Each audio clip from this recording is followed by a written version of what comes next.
మగవాడి జీవితంలో ఇద్దరు ఆడవాళ్ళు ఉంటారు. ఒకళ్ళు అమ్మ.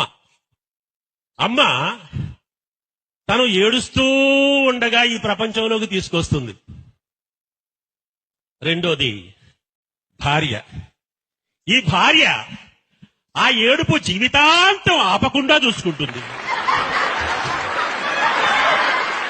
ఒక మగవాడు ఆత్మహత్య చేసుకోవాలంటే రెండు అత్యుత్తమమైన మార్గాలున్నాయండి.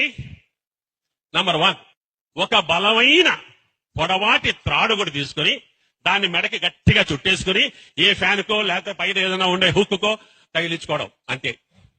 ఇమీడియట్ గా పోతాడు వెంటనే చావాలనుకుంటే. లేదు మెల్లమెల్లగా మెల్లమెల్లగా మెల్లమెల్లగా చావాలనుకోండి, ఒక సన్నని పసుపుతాడు ఏ పిల్ల మెళ్ళలోనైనా కడితే చాలు.